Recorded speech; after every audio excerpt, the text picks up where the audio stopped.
Bismillahirrahmanirrahim. Apa sambil nunggu yang lain kita mulai aja.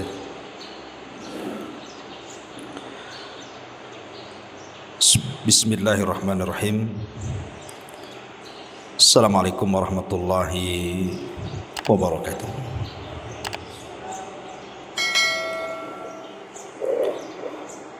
Alhamdulillah wassalatu wassalamu ala Rasulillah wa ala alihi wa sahbihi wa mawalah wa la hawla wa la quwata illa billahi wa ba'du. Kita lanjutkan kajian kita, masih membahas tematik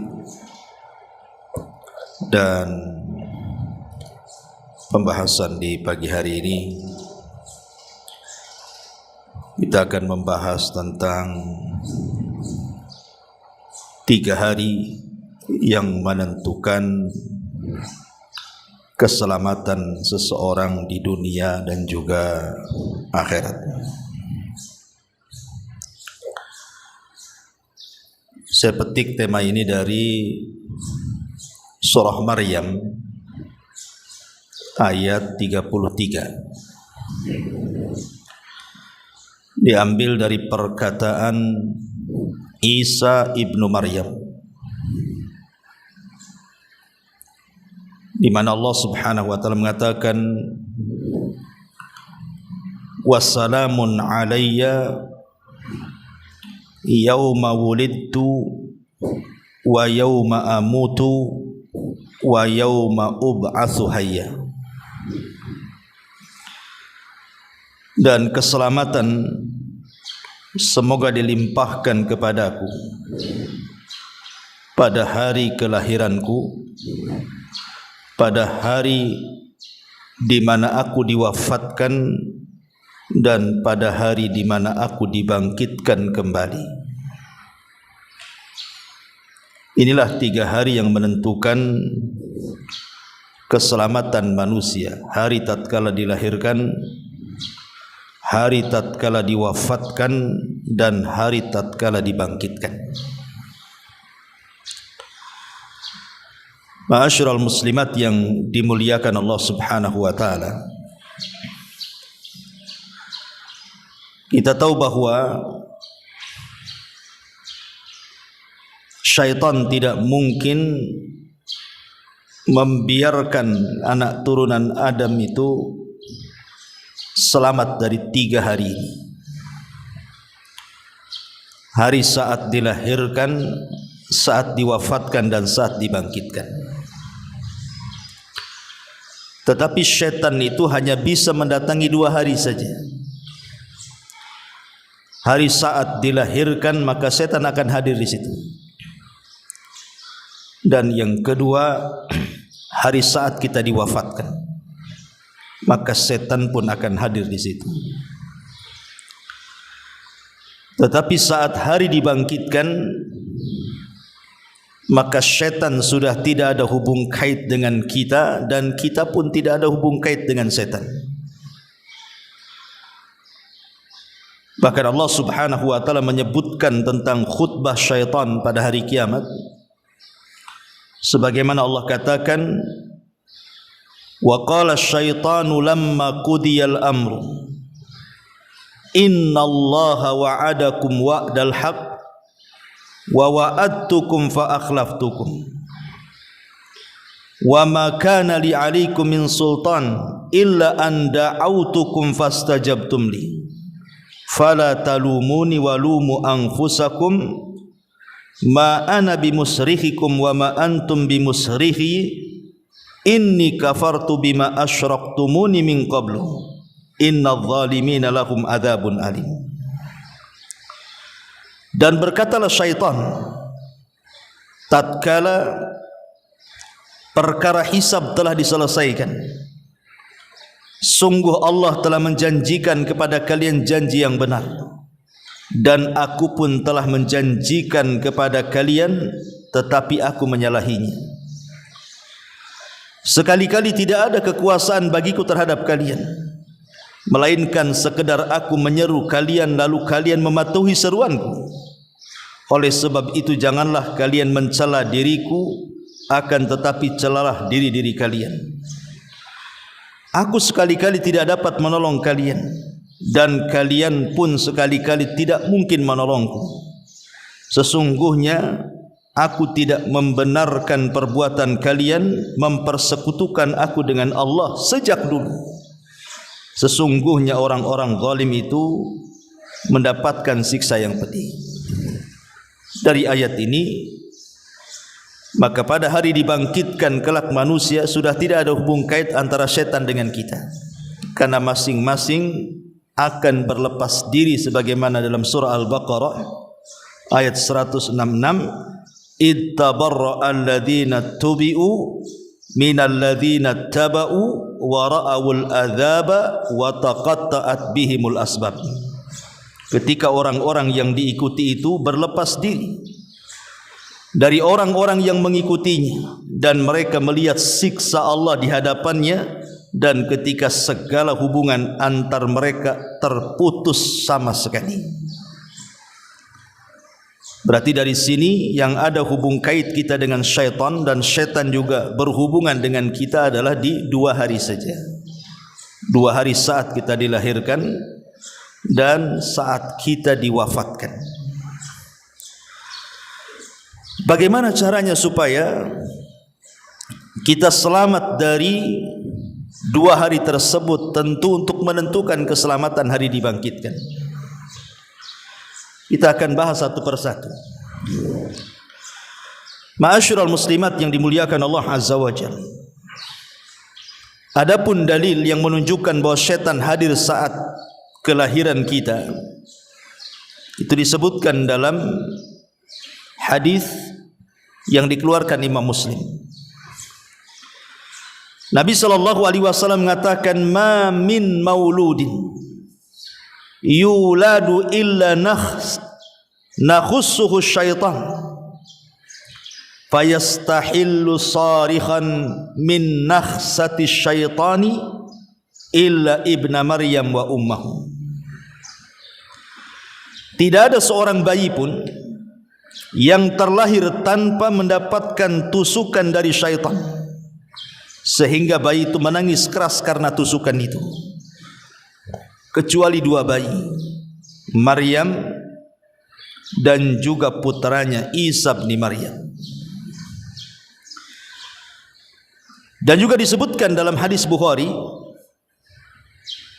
dengan lafaz yang sama, fa idza wada'al insan min batni ummihi istahalla sarikha. Ketika manusia dilahirkan dari rahim ibunya, ia menangis keras. Kenapa? Wa dzalika min laqzati syaitan laknatullah. Hal itu disebabkan karena ia ditempeleng oleh syaitan yang sangat terkutuk di sisi Allah Azza wa Jalla. Inilah bukti bahwa saat kelahiran setan itu hadir. Jadi setiap bayi yang dilahirkan kecuali Isa dan ibunya, itu setan sudah ada hadir di situ. Untuk apa? Dalam riwayat menempeleng, dan dalam riwayat menusuk lambungnya. Tetapi tempelengan dan tusukan itu tidak memadaratkan secara kesehatan, tidak memadaratkan secara kesehatan.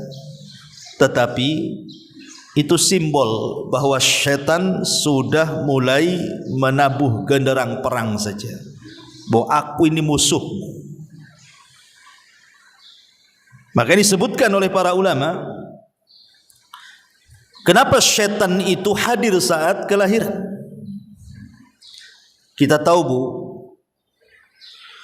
di dalam surah atau dalam Al-Quranul Karim, surat yang ke-7 ayat 172, ketika Allah Subhanahu wa ta'ala melakukan perjanjian dengan kita di alam ruh. Apa perjanjiannya? Ada yang mengatakan saat Adam diturunkan dan juga Hawa, kemudian mereka berdua berada di padang Arafah, maka Allah Subhanahu wa ta'ala mengusap pundak Adam itu. Maka dari pundak Adam inilah keluar seluruh ruh yang akan jadi turunan Adam. Kemudian Allah Subhanahu wa taala mengumpulkan ruh-ruh itu. Kemudian membuat perjanjian dan mengatakan, alastu birabbikum, bukankah aku Rabb kalian? Maka semua ruh yang kelak akan jadi turunan Adam mengatakan, qalu bala syahidna, ya kami menjadi saksi akan hal itu. Dari sini maka Nabi SAW mengatakan, kullu maulud yuladu alal fitrah. Setiap bayi yang dilahirkan itu terlahir fitrah, artinya beriman dengan tauhid. Makanya kalau seandainya ada bayi itu terlahir dan tidak dipengaruhi oleh pemahaman apapun, tumbuh begitu saja, maka bayi ini akan tumbuh besar beriman dan bertauhid karena terlahir fitrah. Masalahnya, kenapa kemudian bayi itu kemudian melenceng dari fitrahnya di sini? Maka ayat hadis selanjutnya mengatakan, fa abawahu yuhawidanihi au yunassiranihi au yumajjisani. Lingkungan sekitarnya yang menjadikan dia beragama Nasrani. Boleh jadi mungkin kedua orang tuanya, boleh jadi mungkin saudara-saudaranya, boleh jadi mungkin lingkungan di sekitarnya. Akhirnya kemudian berpindah dari fitrah ke yang lainnya, sehingga dia menjadi Nasrani atau Yahudi atau Majusi. Lah, keterpalingan bayi yang tadinya fitrah kemudian berpaling dari fitrah itu adalah tidak lepas daripada apa? Dari gangguan setan. Makanya setan hadir saat kelahiran. Dia tidak mau bayi ini tumbuh dalam posisi fitrahnya. Dia mau bayi ini dilencengkan dari fitrahnya. Makanya kemudian bayi itu ditempeleng oleh syaitan atau ditusuk lambungnya, seolah-olah setan mengatakan bahwa aku adalah musuhmu, siap-siap kau berhadapan denganku. Makanya kenapa saat kelahiran itu ada rahasia tauhid bagi kedua orang tua. Jangan sampai anak yang dilahirkannya itu terlahir kemudian besar menjadi orang kufur atau musyrik. Apa rahasia di balik penanaman tauhid itu? Ulama mengatakan, saat seorang ibu melahirkan, kemudian yang ia sebut adalah Allah, ataupun lafaz tauhid la ilaha illallah, dan terfikir hanya Allah di benaknya, sehingga dia memanggil-manggil Allah Subhanahu wa taala saat melahirkannya, maka panggilan itulah yang akan terekam oleh bayi. Tapi kalau seandainya panggilan orang tua saat merasakan sakit melahirkan itu yang dipanggil justru adalah sekutu-sekutu yang dijadikan sekutu bersama Allah, memanggil berhala, memanggil seperti orang Syiah, ya Husain begitu ya, ataupun berhala-berhala yang lainnya yang ia panggil saat kelahirannya, maka itu pula yang akan merusak fitrahnya. Makanya saat ibu hamil itu perbanyak istighfar, perbanyak berzikir, perbanyak baca Quran, supaya bayi ini ketika lahir di atas fitrahnya dan sampai besar dia mengikuti fitrahnya. Karena setan tidak akan rela bayi yang terlahir fitrah itu kemudian terlahir fitrah terus sampai dia besar. Kalau maunya setan itu disimpangkan. Inilah kenapa saat kelahiran itu yang sangat berperan adalah ibu daripada bayi tersebut. Karena bayi kan tidak tahu apa-apa. Jadi yang berperan keselamatan akidah bayi ini adalah orang tuanya. Ma'asyiral muslimat yang dimuliakan Allah Subhanahu wa taala, kelahiran itu adalah sebuah peristiwa besar. Kelahiran manusia itu adalah peristiwa besar. Selain daripada Bagaimana seorang ibu melahirkan itu wahnan ala wahnin, lemah di atas kelemahan, dan ibu bisa rasakan kan itu yang pernah melahirkan. Tapi lebih daripada itu, kelahiran itu adalah kuasa Allah. Bagaimana Allah subhanahu wa ta'ala bisa merangkai dari segumpal mani, kemudian berubah menjadi segumpal darah, kemudian berubah menjadi segumpal daging, kemudian dimasukkan tulang belulang, kemudian dimasukkan aliran darah, saraf-saraf, dan begitu seterusnya sampai ditiupkan ruh. Tidak ada yang bisa melakukan kecuali Allah. Dari sini Nabi SAW bersabda, "Inna ahadakum yajma'u khalqahu fi batni ummihi arba'ina yawman, thumma yakunu 'alaqatan mithla dhalik, thumma yakunu mudghatan mithla dhalik, thumma yursalu ilayhi al-malak fayunfakhu fihi ar-ruh wa yu'mar bi arba'i kalimat bi katbi rizqihi wa ajalihi wa amalihi wa syaqiyun aw sa'idun." Kata Nabi SAW, sungguh penciptaan kalian dikumpulkan dalam rahim ibu kalian selama 40 hari berupa nutfah sperma, lalu menjadi alaqah segumpal darah, selama itu pula maksudnya 40 hari, lalu menjadi segumpal mudghah daging selama itu pula 40 hari. Kemudian Allah mengutus malaikat untuk meniupkan ruh dan mencatat 4 perkara yang telah ditentukan: rizkinya, ajalnya, amalnya, sengsara dan bahagianya. Dari sini kita tahu bahwa kelahiran itu peristiwa besar, karena tidak ada yang bisa kecuali Allah yang buat. Coba ibu bayangkan, kalau ibu yang pernah belajar biologi kan, setiap kali pria ejakulasi itu kan, rata-rata mereka mampu melepaskan sel sperma itu sekitar 100 juta sampai ke 300 juta, paling banyak 300 juta lah ya kan. Tapi kan yang jadi cuma 1 sel saja ya. Ibu bayangkan, kalau seandainya 300 juta sel sperma itu jadi semua, kira-kira Batam ini muat nggak dari kelahiran satu orang? Batam saja menurut sensus penduduk itu, penduduknya berapa itu? 1.100.000 sekian kan itu ya. Kalau dari sensus penduduk itu 1.200.000 lah orang kan itu ya. Lah sementara satu orang ketika melepaskan sel sperma itu 300 juta. Kalau seandainya setiap satu orang kelahiran dihidupkan semuanya oleh Allah Azza wa Jalla, jangan banyak, 5 orang yang lahir saja sudah sesak tuh. Tidak ada satu jengkal di tanah Batam kecuali ada rumah di situ. Tapi kenapa Allah Subhanahu wa Ta'ala tidak jadikan semuanya coba? Dari 300 juta itu cuma 1 pula yang jadi kan. Artinya bahwa Allah Subhanahu wa Ta'ala memilih kita dari 300 itu. Karena Allah tidak jadikan semua kan. Rupanya dari 300 itu cuma kita pula yang lahir.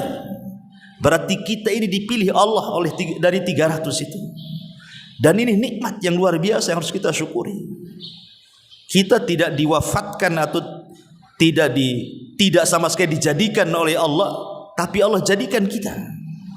Ini nikmat yang luar biasa gitu ya. Allah tidak menghendaki semua jadi. Sebab kalau semua yang lahir jadi, nggak muatlah bumi ini. Pasti kita akan cari planet lain kan itu untuk menghuni lagi. Tapi itulah kuasa Allah. Allah tidak menjadikan semuanya. Allah hanya pilih kita dari 300 sel sperma itu. Artinya bahwa ini peristiwa besar kelahiran itu. Bukan peristiwa kecil. Karena banyak pelajaran yang kita bisa petik, salah satunya adalah bagaimana Allah Subhanahu wa Ta'ala dengan kemahabesaran dan kemahakuasaan Dia mampu menciptakan manusia sedemikian rupa. Laqad khalaqnal insana fi ahsani taqwim. Sungguh kami menciptakan manusia itu dalam sebaik-baik bentuk. Ma'asyiral muslimat yang dimuliakan Allah Azza wa Jalla, keselamatan seorang bayi saat lahir itu, bukan keselamatan fisik yang saya bicarakan, itu kan persoalan medis, itu dokter kembalinya kan. Tapi yang kita bicarakan kan soal akidah, soal keimanan dan ketakwaan kelak kalau bayi ini sudah besar. Lalu apa peran orang tua di sini? Yang paling mempengaruhi akan keselamatan bayi yang dilahirkan dari gangguan setan itu adalah dimulai dari mencari pasangan sebenarnya. Makanya kenapa Nabi SAW mengatakan tungkahul mar'atu li arba, wanita itu dinikahi karena 4 perkara. Begitu juga laki-laki dinikahi juga karena 4 perkara kan, karena hartanya, kecantikannya, nasabnya dan agamanya. Tapi Nabi SAW mengatakan apa? Fadfar biddatid din taribat yadak, ambil yang baik agamanya. Kenapa Nabi SAW memilih agama coba? Karena satu-satunya yang tidak akan punah dan hilang hanya agama. Harta bisa hilang, kecantikan, ketampanan juga bisa hilang dengan menaunnya waktu, ataupun nasab bisa saja dicederai. Tapi agama itu tidak mungkin. Dia mungkin hilang. Yang menghilangkan agama itu kan orangnya, tapi agamanya tidak mungkin hilang. Ya. Makanya Nabi SAW kemudian mengarahkan dari mulai mencari jodoh saja disuruh untuk memperbaiki agama dulu. Kemudian setelah betul-betul mendapatkan pasangan yang soleh dan soleha, baru bicara aktivitas saat berhubungan. Di situ ada doa, minta kepada Allah Subhanahu wa taala agar keturunan kita menjadi keturunan yang saleh. Lihat para nabi. Nabi Ibrahim alaihi salatu wassalam lama tidak punya keturunan kan. Dia terus berdoa kepada Allah, Rabbi habli minas salihin. Ya Rabb, anugerahkan kepadaku keturunanku yang saleh. Lihat pula Zakaria. Dia mengatakan fahabli min ladunka waliyan yarithuni wa yarithu min ali Ya'qub waj'alhu rabbi radiyah. Ya Rabb, berikan kepadaku dari sisimu anak yang baik yang akan mewarisi diriku dan mewarisi keluarga Ya'qub. Ya. Artinya bahwa para nabi sudah mengajarkan kepada kita bahwa doa itu adalah salah satu penentu kita mendapatkan keturunan yang baik. Ya. Makanya ada waktu-waktu yang sangat mustajab yang kita disuruh berdoa di situ. Disitulah kita minta. Anggaplah umpamanya kita sudah salah cari pasangan umpamanya kan, tidak ya sesoleh yang kita harapkan, atau mungkin dulunya sama-sama tidak soleh, kemudian dengan berjalannya waktu kemudian hijrah, tapi kadang sudah anak banyak, tidak bisa dimulai dari awal kan begitu. Tidak mustahil mereka juga bisa menjadi soleh dan soleh. Dengan cara apa? Ambil senjata seorang mukmin di sini, doa. Ambil doa, ketuk Allah Subhanahu wa taala dari langit, mudah-mudahan Allah memberikan hidayah kepada anak-anak kita, itu maksudnya begitu. Karena kan banyak tuh orang-orang tua yang ngeluh, ya, ngeluh kepada kita ini, Ustaz, anak saya ini nakal sekali, gimana caranya supaya anak saya itu baik, mau sholat, kadang disuruh sholat aja perang dulu sama anak. Gak bisa langsung disuruh itu, kita perang, bahkan kita diancam pula sama anak. Sebenarnya kalau tidak bisa dengan cara keras, dengan cara lembut sudah tidak bisa lagi. Artinya kan mencari sebab ibu sudah ambil, sebabnya sudah benar, menyuruh anak kan itu dengan cara lembut sudah, dengan cara kasar juga sudah, tetap saja ngajak perang anak tuh, ya. Maka satu-satunya senjata cuma satu, ketuk pintu langit. Maksudnya berdoa kepada Allah. Kalau setiap hari diambil umpamanya sepertiga malam akhir kita berdoa, kita ketuklah pintu langit itu. Ya Allah, sadarkan anak saya, sadarkan anak saya. Mustahil Allah itu tidak mungkin menyadarkan anaknya. Karena kalau setiap hari diketuk kan pasti juga Allah akan mengabulkan. Dan jangan pernah mengatakan saya sudah sering berdoa Ustaz tapi masih nakal. Justru itu yang enggak akan dikabulkan. Mengatakan aku sudah berdoa tapi tidak dikabulkan, itu pula yang menyebab doa tidak dikabulkan. Itu namanya istijal namanya. Istijal itu mengatakan aku sudah berdoa tapi tidak pernah dikabulkan. Justru terus berdoa. Kalau Allah takdirkan sama sekali tidak dikabulkan, seandainya seperti itu, tetap saja anak kita nakal, ya memang sudah takdirnya seperti itu. Tapi kita sudah ada upaya orang tua, kalaupun seandainya anak ini Allah takdirkan bermaksiat, orang tua tidak terikut-ikut maksiatnya. Jadi kalau Allah takdirkan ada anak masuk neraka itu, dia tidak bisa nyeret orang tuanya, karena orang tuanya sudah mengarahkan ke surga, anak yang tak mau gitu maksudnya.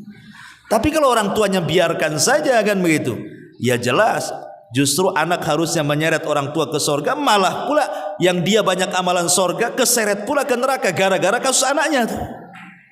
Ya makanya di sini penting berdoa kepada Allah Subhanahu wa taala untuk kesolehan anak yang kita lahirkan, termasuk upaya-upaya sunnah-sunnah saat kelahiran. Seperti kenapa disunahkan akikah? Kenapa dalam Islam itu ada sunnah akikah?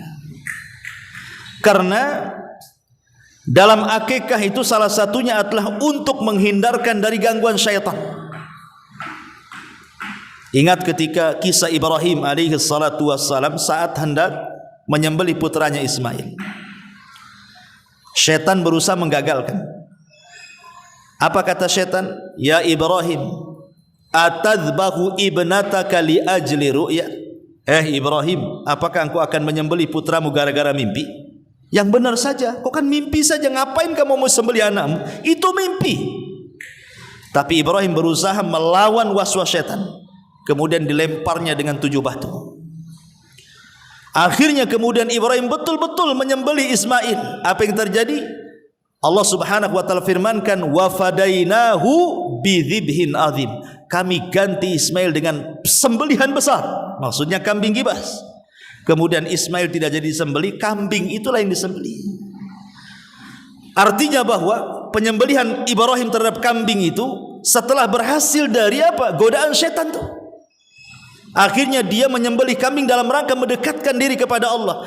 Jadi kalau ibu kemudian akikah kepada bayi dalam rangka lillahi ta'ala, maka itu salah satu menyelamatkan agama anak. Dan para ulama mengatakan di antara hikmahnya adalah untuk memperbaiki keyakinan agama dan ibadah anak kita kelak kalau sudah besar. Dan lebih daripada itu manfaatnya adalah seandainya Allah takdirkan anak kita meninggal, saat lahir meninggal, ya, atau sudah umur 1-2 tahun meninggal, maka anak yang sudah diakikahi itu sudah tidak tergadaikan lagi. Artinya antara kita dengan anak itu tidak ada penghalang dengan Allah. Kelak anak itu akan jadi syafaat orang tuanya. Tapi kalau belum diakikahi masih tergadai itu. Makanya Rasul mengatakan kullu ghulam murtahanun biaqiqati, setiap bayi yang dilahirkan itu tergadaikan dengan akikahnya. Apa yang maksud tergadaikan di sini? Tertahan syafaatnya, sehingga akan sulit anak itu memberikan syafaat kepada orang tuanya. Makanya penting akikah ini selain daripada menghindar dari gangguan syaitan bagi anak kita, memperbaiki agama dan keyakinan anak kita, lebih daripada itu akan mengantarkan syafaat bagi orang tuanya. Nah ini juga dilakukan, ya, termasuk juga memberikan contoh terbaik.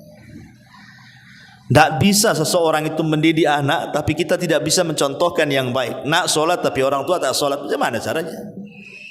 Anaknya bisa berdalil, ibu aja nggak sholat kok nyuruh-nyuruh aku sholat pula, kan itu pasti akan dibalikkan tuh dalilnya tuh. Makanya anak kecil itu biasanya mereka hanya mencontoh saja. Coba anak-anak kecil itu, anak-anak tanggung gitu kan, umur 3, 4, 5 tahun dan pokoknya belum besar lah, itu kan mereka hanya melihat apa yang dilakukan orang tuanya, maka dia ikut. Makanya kalau ibu punya anak kecil kan, kemudian disuruh main itu pulang dapat kosakata baru. Dari mana itu kosakata baru? Kadang-kadang itu bahasanya nggak jelas tuh, bahasanya yang kasar-kasar, orang tua tidak pernah mengajari itu. Tapi dia pulang pula ada bawa kosakata baru tuh anak-anak tuh, menunjukkan bahwa anak kecil itu hanya melihat, mendengar, menghafal. Kalau itu yang kemudian dicontohkan oleh orang tuanya suka baca Quran, suka sholat, suka wirid, dan anak kecil melihat kita pasti nggak disuruh pun dia ikut-ikut, namanya anak-anak kan gitu ya. Dan kalau itu sudah menjadi kebiasaan dia, akan mudah lagi nanti kalau dia sudah besar. Nah, itulah makanya butuh al-qudwatul hasanah di sini. Dari sini kata ulama salaf, liyakun awal islahika libaniyin islahuka li nafsika. Kata ulama, hendaklah kebaikan dirimu terhadap anakmu atau memperbaiki dirimu kepada anakmu itu dilakukan dengan cara perbaiki dirimu sebelum memperbaiki anakmu. Ma'asyiral muslimat yang dimuliakan Allah Azza wa Jalla. Jadi terus kewajiban kita mendidik anak, kemudian bukan hanya sekedar membina jasmaninya saja, Bu, tetapi juga lebih daripada itu adalah rohaninya. Terkadang kesalahan orang tua mendidik itu kan hanya diperhatikan soal jasadnya saja. Ketika dia sakit, orang tua stres, kan itu ya. Cemana anak saya, cemana anak saya.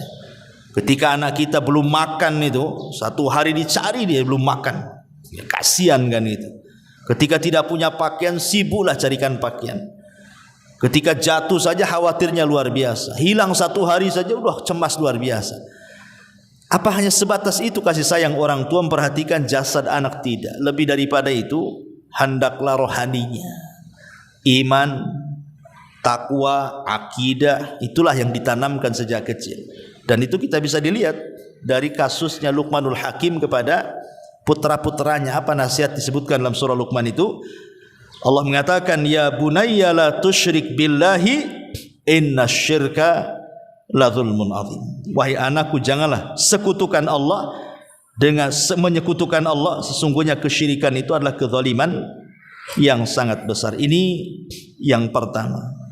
Yauma wulid, pada hari dilahirkan. Kemudian yang kedua, setan akan hadir saat manusia diwafatkan. Ma'asyiral muslimat yang dimuliakan Allah Subhanahu wa taala. Kita tahu bahwa setan tidak akan redha apabila manusia menghembuskan nyawa terakhirnya dia dihadiahi oleh Allah sebagai husnul khotimah. Setan tidak akan rela. Makanya setan itu akan lebih dekat kepada orang sakit dibandingkan orang sehat. Untuk apa? Menanamkan keputusasaan. Bagaimana caranya orang sakit itu putus asa? Ini yang target setan ini, supaya mati di atas keputusasaan. Dan kita bisa saksikan betapa banyak orang sakit yang diuji oleh Allah dengan sakit yang parah, terbaring, stroke atau di kursi roda atau terbaring dalam pembaringan tidak bisa apa-apa, kadang-kadang menahun sakitnya. Terkadang setan masuk di otak dia. Ya udah, lebih baik mati saja. Ya, terkadang sebagian mereka betul-betul mengakhiri hidupnya, saking putus asanya dengan penyakitnya. Lah kalau itu yang terjadi, berarti setan itu berhasil menjadikan dia wafat di atas suul khatimah. Makanya kenapa kita saat sedang sakit itu perbanyak isti'adzah itu, perbanyak minta perlindungan dari setan yang terkutuk kepada Allah Azza wa Jalla itu. Banyak isti'adzah dan istighfar saat sakit itu, supaya jangan-jangan dekat-dekat setan. Karena begini, Bu, kalau saat detik-detik wafatnya yang turun itu malaikat, maka setan akan lari. Dan itu yang kita harapkan. Sebagaimana Allah mengatakan dalam Al-Quran itu, innal ladzina qalu rabbuna Allah thumma istaqamu tatanazzalu alaihimul malaikah alla takhafu wa la tahzanu wa abshiru bil jannati allati kuntum tu'adun. Orang-orang yang mengatakan Rabb kami Allah, kemudian istiqamah dengan kata-kata itu, maka saat wafatnya tatanazzalu alaihimul malaikah, malaikat akan turun. Kemudian membisikkan di telinganya, jangan takut dan jangan sedih karena sorga sudah dijanjikan Allah kepadamu. Ketika malaikat rahmat itu yang turun, maka secara otomatis setan akan lari, karena setan itu akan kabur kalau melihat malaikat. Setan itu pasti lari itu kalau melihat malaikat itu. Buktinya adalah ketika perang Badar. Jadi iblis itu menjelma sebagai Suraqah ibn Malik. Dalam riwayat sebagai Syekhun Najd, orang tua dari Najd, ikut rapat bersama Abu Jahal. Kemudian dia menjanjikan nanti kalau terjadi peperangan dia akan bawa pasukannya. Supaya apa? Mengompori pasukan Abu Jahal supaya menyerang Nabi.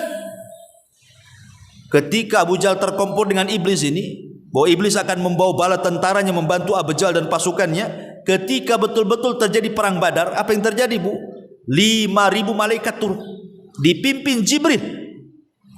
Maka orang tua yang kemudian berbentuk Suraqah ibn Malik ini, ketika melihat para malaikat turun dari langit, langsung dia lari, tidak mau ikut terlibat perang. Jadi orang-orang musyrik Arab ini mengatakan, ya Suraqah, mau pergi kemana kamu? Bukankah kau yang menjanjikan bahwa kau akan datang dengan pasukan membantu kami, katanya. Apa kata Suraqah? Dia mengatakan, inni ara ma la taraw, inni akhafullah. Aku melihat yang kalian tidak lihat. Maksudnya apa? Aku melihat malaikat, kalian tak tahu. Jadi kata Suraqah, ini jelmaan iblis ini, dia mengatakan, saya melihat apa yang kalian tidak lihat. Saya takut kepada Allah. Dari situ dia pergi kabur dari peperangan itu. Dan Allah menangkan kaum muslimin atas berkat bantuan Allah dengan mengirim 5.000 malaikat dipimpin oleh Jibril dengan menunggang kuda namanya Haizum. Dan Allah menangkan. Dari sini dalil apa? Bahwa kalau malaikat turun, setan pasti kabur. Makanya Rasul mengatakan, tidak ada hari di mana setan merasa terhina, merasa rendah, kecuali di hari Arafah dan saat perang Badar. Kenapa? Karena di 2 hari itu malaikat turun. Makanya harapan kita saat kita detik wafat itu, semoga Allah menurunkan malaikat supaya setan gak dekat-dekat dengan kita. Dan itu hanya bisa dilakukan orang-orang yang istiqomah. Makanya hadis Rasul mengatakan apa, Bu? Rasul mengatakan, man mata yub'atsu kullu 'abdin ala ma mata alaihi. Yub'atsu kullu 'abdin ala ma mata alaihi. Manusia itu akan diwafatkan, dalam riwayat dibangkitkan di sini, dalam riwayat diwafatkan, atas setiap hamba disesuaikan dengan kebiasaan hidupnya. Kalau hidupnya penuh dengan istiqomah, pemain istiqomah sholat terus, maka dia akan diwafatkan seperti itu. Kalau selama hidupnya istiqomah puasa terus, maka akan diwafatkan seperti itu, sedang puasa. Kalau seumur hidupnya dia gemar baca Quran terus, maka akan diwafatkan seperti itu, baca Quran. Karena Ibnu Katsir mengatakan, man mata ala syai'in, gimana lafaz? Pokoknya lafaznya, barang siapa yang meninggal, maka dia akan meninggal sesuai dengan kebiasaannya. Kita biasa apa? Kalau biasa maksiat, meninggal di atas maksiat. Kalau biasa ibadah, meninggal di atas ibadah. Gitu maksudnya.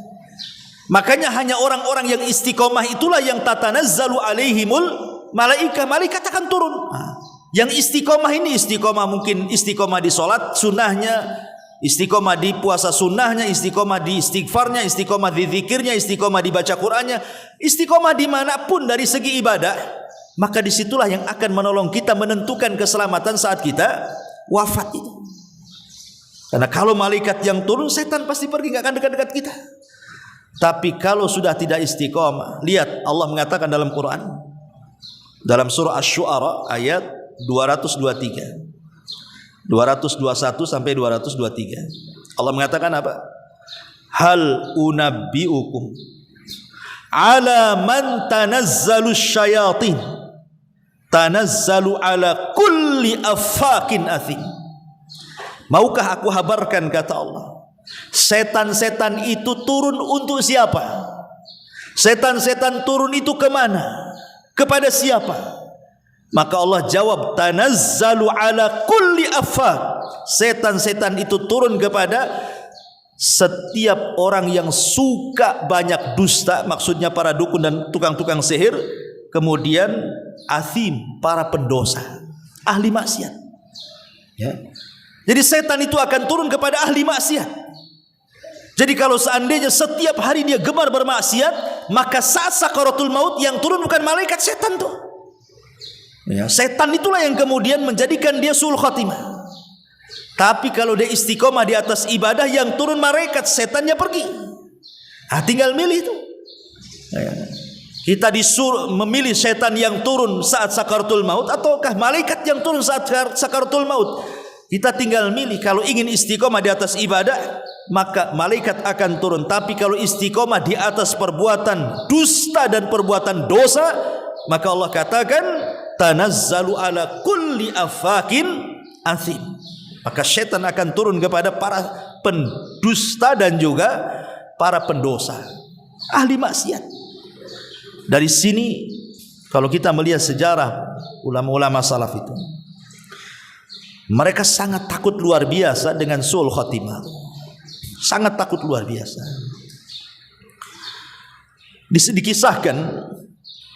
Dikisahkan dari Aisyah Ummul Mukminin radhiyallahu anha, ketika memahami surah Fatir ayat 32.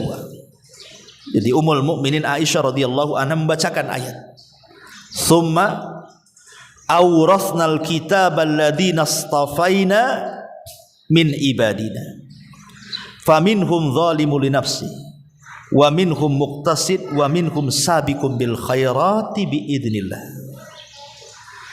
Kemudian kami wariskan Al-Quran kepada orang-orang yang kami pilih di antara hamba-hamba kami. Di antara mereka ada yang mendolimi dirinya, di antara mereka ada yang pertengahan, dan di antara mereka ada yang berlomba-lomba dalam kebaikan karena izin dari Allah. Apa kata Aisyah? Dia mengatakan, "Ya bunai." Dia menasihati anak-anak dan mengatakan, "Ya bunai, ammas sabiqu bil khairat fahaula'i alladzina matu ma'a Rasulillah sallallahu alaihi wasallam lahum wa syahida lahum Rasulullah sallallahu alaihi wasallam bil jannah. Wa ammal muqtasid fahaula'i alladzina tabau atharan nabi sallallahu alaihi wasallam hatta matu ala dzalik. Wa amma zalimu li nafsi famithli wa mithluka ya bunai." Kata Aisyah radhiyallahu anha mengatakan, dalam surah Fatir ayat 32 itu kan manusia terbagi tiga. Ada manusia yang paling tinggi derajatnya disebut sabiqum bil khairat, berlomba-lomba di atas kebaikan. Kata Aisyah, merekalah orang-orang yang hidup bersama Nabi, meninggal bersama Nabi, dan mereka orang-orang yang dijamin sorga atas lisan Nabi, kata Aisyah. Adapun kelompok yang kedua di bawahnya namanya muqtasid. Itu tengah-tengah antara orang zalim dan orang-orang yang tingkatannya tinggi. Adapun muqtasid yang tengah-tengah, kata Aisyah, itu mereka adalah orang-orang yang mengikuti asar Nabi, hadis-hadis Nabi, perbuatan Nabi, mencontoh Nabi sampai mati ketika dia mencontoh. Adapun yang mendolimi dirinya, kata Aisyah radhiyallahu anha, itulah seperti saya dan kalian. Seperti saya inilah, kata Aisyah, orang-orang yang mendolimi diri dan juga kalian. Bayangkan kalau sekelas Aisyah mengatakan seperti itu, siapa ibu-ibu? Siapa kita? Saya dan yang lainnya. Lalu masuk ke kelompok yang mana? Kalau yang paling rendah aja Aisyah mengatakan, adapun yang mendolimi dirinya itu saya, kata Aisyah. Gimana kita? Sementara manusianya terbagi menjadi tiga saja tuh. Kita ini yang keberapa? Enggak termasuk tiga-tiganya kalau itu diborong semuanya. Dari sini ma'asyiral muslimat yang dimuliakan, bagaimana Aisyah radhiyallahu anha mencontohkan kepada kita ketakutan yang luar biasa. Kalau dia termasuk zalimul li nafsi. Tetapi ini kan tentu tawaduknya beliau. Dia mengatakan seperti itu kan terendah dirinya Aisyah karena takutnya kepada Allah Subhanahu wa taala. Bahkan Sufyan Ats-Tsauri rahimahullahu taala.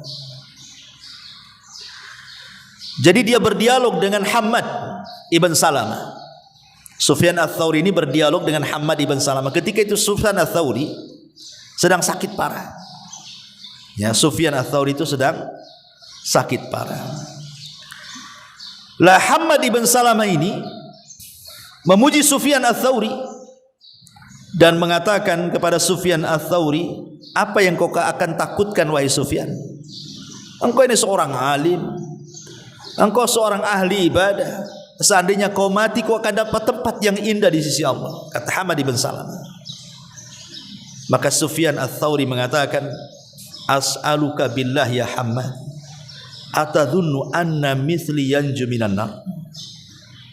Wahai Hamad, as'aluka billah, aku memohon kepadamu karena Allah, apakah orang sepertiku akan layak selamat dari neraka? Apakah orang sepertiku akan selamat layak dari neraka? Lihat, ini kata-kata ini dalam, karena terlontar dari seorang alim min ulama'i tabi'in, generasi kedua loh setelah sahabat, Sufyan Ats-Tsauri, dan dia adalah imamu tabi'in, imamnya para tabi'in. Kok dia bisa ngomong kepada Hamad ibn Salamah dan mengatakan, as'aluka billah ya Hamad, atadhunnu anna mithli yanju minan nar? Aku memohon kepadamu dengan menyebut nama Allah ya Hamad, apakah orang sepertiku layak selamat dari neraka? Itu menunjukkan bahwa ketakutannya ulama salaf itu sampai mereka merendah diri, tawadhu, karena siapapun yang merendah diri maka Allah angkat derajatnya. Dia tidak pernah sombong dengan ketaatannya, tidak pernah menghitung-hitung amalnya, tidak seperti orang belakangan sekarang. Kadang-kadang sedekah dihitung-hitung dia. Saya sudah sumbang sana, saya sudah sumbang sini, sudah mau mana lagi ya katanya. Seolah-olah dia sudah semuanya kan gitu. Saya sudah sholat malam, sholat duha, apalagi ini katanya. Gak usah diingat-ingat ibadah itu, dihitung-hitung tidak perlu. Sudah ada yang menghitungnya, Allah Subhanahu wa ta'ala. Ma'asyiral muslimat yang dimuliakan Allah Azza wa Jalla, sampai Mu'adz bin Jabal radhiyallahu anhu. Mu'adz bin Jabal radhiyallahu anhu itu saat wafatnya, malam harinya dia ketakutan mati. Tapi di pagi harinya tiba-tiba dia mengharap akan kematian. Sampai dia mengatakan sambil menangis itu, a'udzubillah min lailatin sahibuha ilan nar. Aku berlindung kepada Allah dari malam yang pagi harinya seseorang harus dihantar ke neraka. Karena malam, Mu'adz itu kan satu keluarga kena taun, kena wabah. Meninggalnya itu karena kena wabah dia, kena taun, ya kan? Tapi bagaimana Mu'adz mengajarkan kepada kita supaya berhusnudzon kepada Allah, berhusnudzon dan tetap takut saat menjelang wafatnya. Sampai-sampai para ulama mengatakan bahwa yang aku takutkan saat wafat itu bukan persoalan kurang ini kurang itu, tetapi yang aku takutkan kalau seandainya Allah cabut keimanan dalam dadaku. Itulah ketakutannya ulama salaf saat kematian. Maka dari sini ada pelajaran apa, Bu? Jangan merasa aman dari makar Allah. Afa aminu makrallah fala ya'man makrallah illal qaumul khasirun. Apakah mereka merasa aman dari makar Allah, dari azab Allah yang tidak terduga-duga? Tidak ada yang merasa aman dari azab Allah kecuali orang-orang yang rugi. Jangan pernah merasa aman. Ya, sehebat apapun kita jangan pernah merasa aman. Walaupun kita sudah merasa ahli ibadah, malamnya ibadah, siangnya ibadah, hampir setiap detik kita ibadah, jangan pernah merasa aman dari azab Allah. Kenapa? Karena hati seseorang itu yang memegang Allah. Kapanpun Allah mau, Allah bisa sesatkan kita. Sebagaimana kapanpun Allah mau, Allah bisa berikan petunjuk kepada kita. Ingat sebuah hadis yang Rasul katakan, innal abda la ya'malu bi amali ahlil jannah. Ada seorang hamba itu setiap hari amalannya penduduk surga, Bu. Salat, puasa, zakat, macam-macam. Sampai surga dengan dia itu tinggal satu hasta lagi, tinggal dari sini. Jarak dia dengan surga tinggal segini. Tetapi apa yang terjadi? Di ujung hayat sebelum wafatnya, faya'malu bi amali ahlin nar. Tiba-tiba dia melakukan amalan penduduk neraka. Kemudian dia wafat dengan itu. Fayadkhuluha, maka dia pun masuk ke neraka. Padahal satu kehidupan dia gunakan untuk ibadah, Bu. Tapi di ujung hayat Allah takdirkan pula dia bermaksiat dan ditutup pula dengan kemaksiatan. Maka dari sini Nabi SAW mengatakan innamal a'mal bil khawatim. Amal itu ditentukan akhirnya, bukan awalnya. Tetapi bagaimanapun akhir pun tetap yang menentukan awalnya. Supaya akhirnya baik pun ditentukan dengan dari awalnya juga. Tapi yang menentukan semuanya bukan awal, bukan tengah, tapi akhirnya. Itulah kenapa Rasul mengatakan innamal a'mal bil khawatim. Amal itu ditentukan dengan akhirnya. Ma'asyiral muslimat yang dimuliakan Allah Subhanahu wa taala. Makanya lihat orang-orang yang Allah Subhanahu wa taala takdirkan dengan kematian baik, karena turunnya banyak malaikat kepadanya menghabar gembirakan kabar-kabar yang baik. Maka di antara mereka itu sebelum wafatnya terkadang mereka mengucapkan kalimat-kalimat baik. Seperti mengatakan as-sallan nas, apakah manusia sudah salat? Seperti yang terjadi kepada siapa? Umar bin Khattab. Umar sebelum wafatnya tuh, ketika dia sadar, yang pertama diingat apa? Salat. Dan mengatakan as-sallan nas, apakah manusia sudah salat? Kata Umar. Maka orang-orang mengatakan sudah wahai Amirul Mukminin. Kemudian Umar mengatakan la hadda fil Islam liman tarakas salat. Tidak ada bagian dalam Islam orang yang meninggalkan salat kemudian meninggal. Lihat, terkadang sebelum meninggal mengucapkan kalimat-kalimat indah kan itu. Ada sebagian yang lain mengucapkan kalimat la ilaha illallah kemudian meninggal. Ada sebagian lain membaca Al-Quran seperti kisah seorang syekh bercerita tentang anak muda yang gemar membaca Quran. Quran saja di mana-mana. Ya, mau di bus Quran, mau di pesawat Quran, mau di kereta api Quran, pokoknya dia tidak lepas daripada Quran. Satu hari kendaraan yang dikendarainya itu kecelakaan. Ya. Semua mati. Lah anak muda yang gemar membaca Quran ini sempat ketolong dan koma, dibawa ke rumah sakit.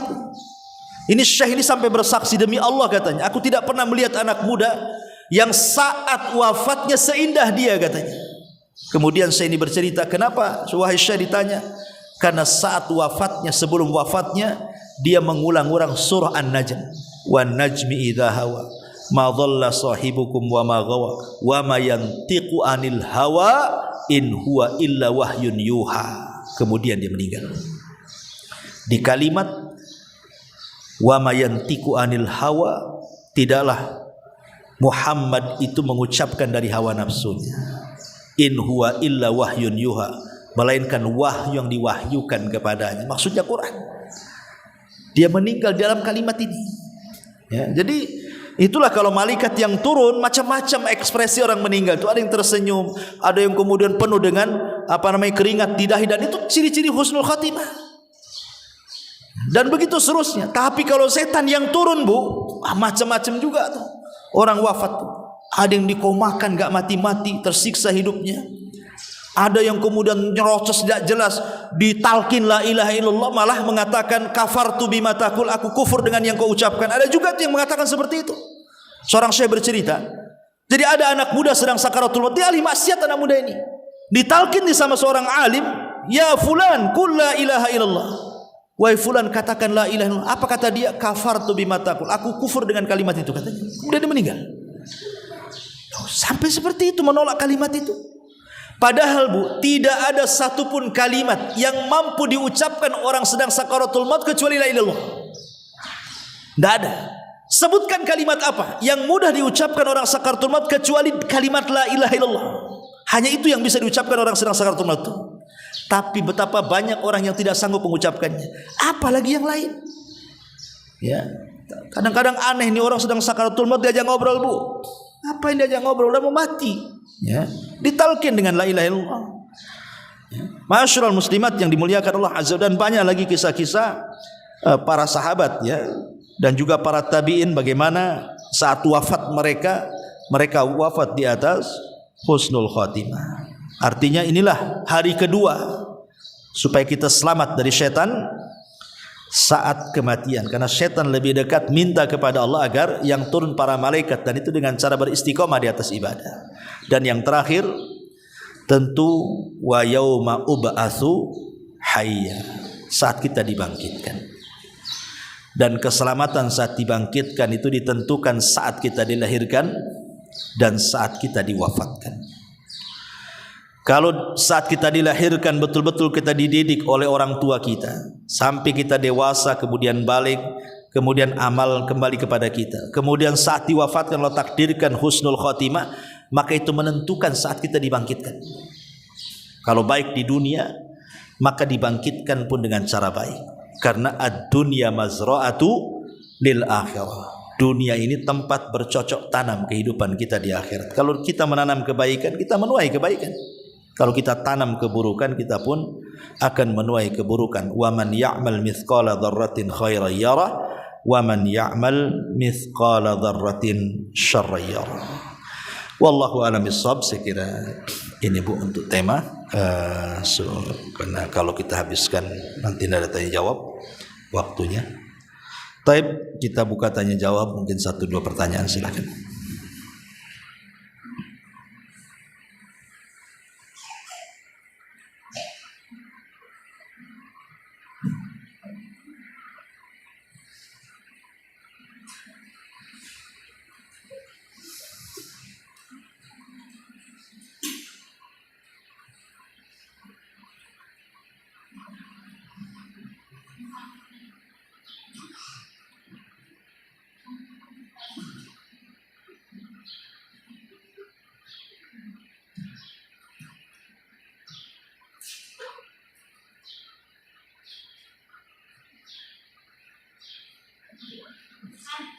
Ya.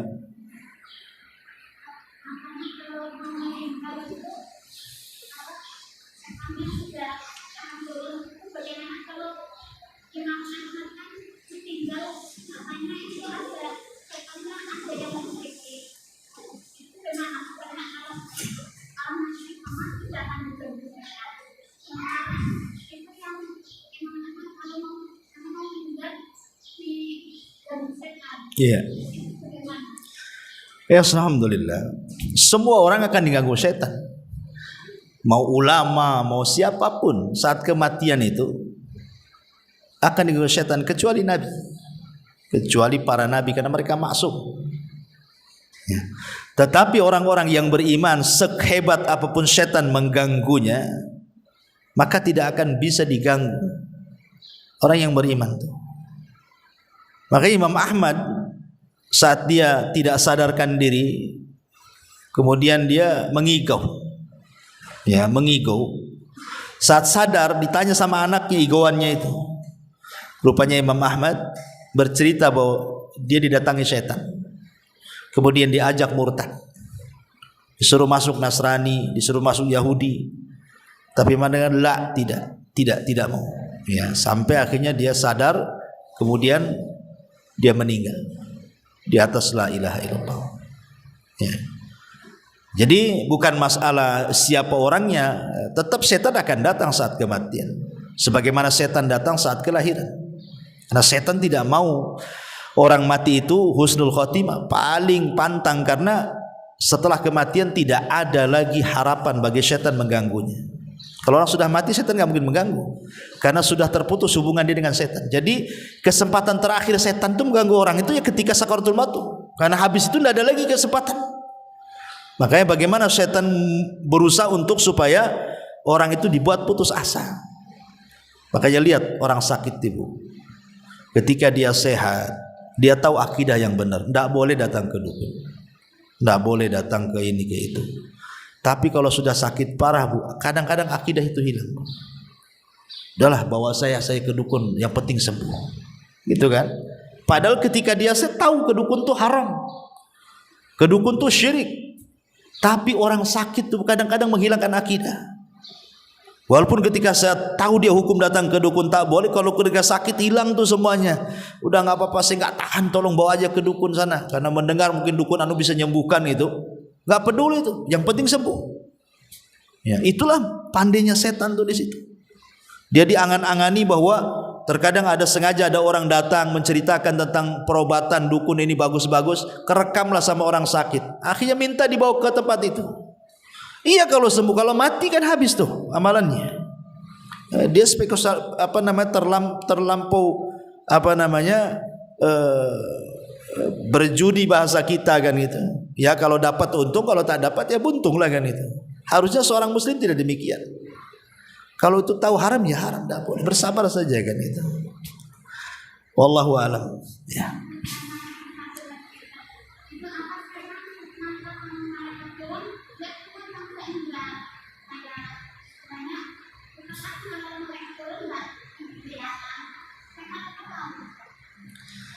Saat kematian setan itu, manusia yang sedang sakaratul maut itu mampu memandang kegaiban. Makanya Allah mengatakan fakashafna anka ghita'akal yaum. Kami singkap sedikit kegaiban saat meninggal. Dalam surah Thaha kalau enggak salah ya. Fakashafna anhu ghita'ak fa basarukal yauma hadid. Maka dia bisa melihat sekilas catatannya. Bahkan malaikat yang datang pun dia lihat. Ya, bagi orang yang sedang sakaratul maut itu, karena Allah singkap kegaiban itu.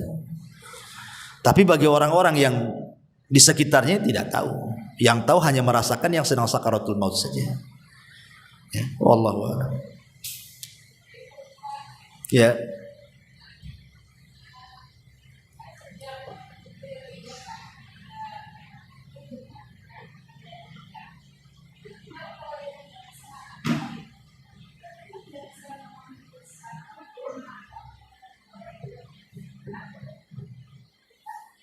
Coba kasih mic-nya, nggak dengar.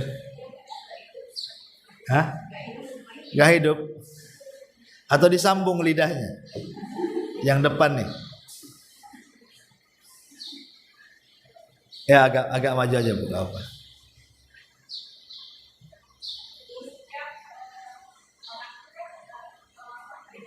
Oke.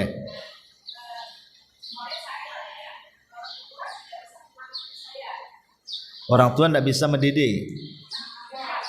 Akikah, oke. Oke. Pertanyaannya itu.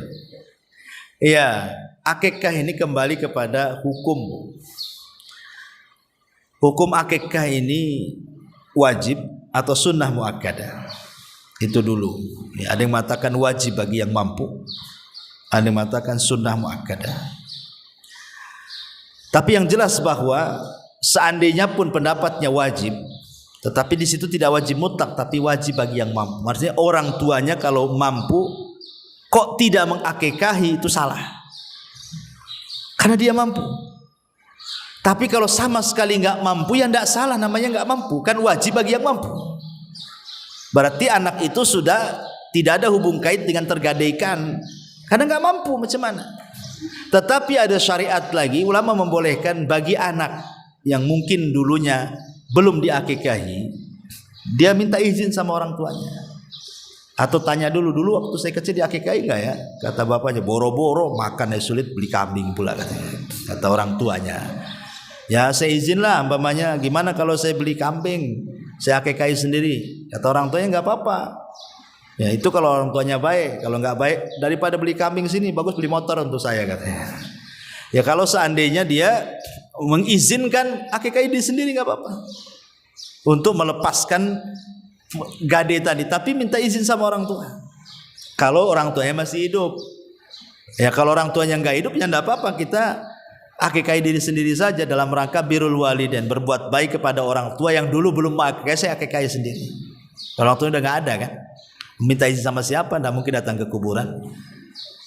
Bu, saya mau akikah, kata ibu dalam kuburan, ya silahkan. Malah takut ibu ya. Jadi intinya bahwa boleh seseorang itu mengakikah dirinya supaya tadi bisa terlepas dari gadean tadi. Ya, wallahu a'lam.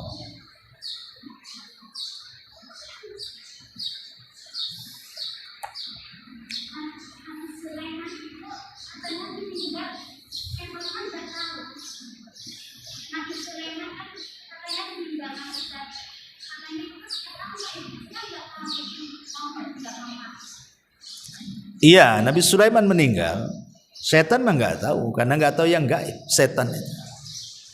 Dan itu memang khususiyah Nabi Sulaiman. Nabi Sulaiman itu ketika meninggal memang dalam rangka menghinakan syaitan, jin yang diperintahkannya. Jin tidak tahu kalau Sulaiman itu sudah mati, karena kan tidak berani dekat mereka. Dekat aja tidak berani jin-jin itu. Jangankan mengecek Nabi Sulaiman megang-megang, Dekat aja tidak berani kan itu. Jadi tidak tahulah. Nah, karena memang Nabi Sulaiman sendiri yang sudah berdoa kepada Allah kan. Rabbi habli mulkan la yambagi li ahadin min qabli. Ya Allah, berikan kekuasaan kepadaku yang jangan kau kasihkan kepada orang setelahku. Berarti khusus Sulaiman saja tuh. Kekuasaan bisa menundukkan jin, bisa macam-macam kan. Enggak ada lagi kecuali Sulaiman. Tapi jin aja ketakutan, saking ketakutannya disangka Sulaiman tidur bukan sedang udah meninggal. Baru setelah kemudian tongkatnya itu yang dipegang itu kan, namanya dia pakai tongkat begini, kena rayap tongkatnya, sudah tidak ada lagi pegangan, jatuhlah Sulaiman. Karena seorang nabi itu walaupun ratusan tahun tidak akan dimakan tanah jasadnya, ya awet seperti itu. Jadi sangkanya belum mati, karena nabi itu nggak kemakan. Lain dengan selain para nabi, kita aja mungkin meninggal 1 minggu udah busuk kan itu ya. Kalau nabi tidak. Para nabi itu akan dijaga karena tidak akan dimakan bumi. Makanya jin-jin nyangka dia belum meninggal padahal udah meninggal. Wallahu a'lam. Ya, saya kira cukup. Subhanaka bihamdika asyhadu an la ilaha illa anta astaghfiruka wa atubu ilaik. Wallahu ta'ala. Assalamualaikum.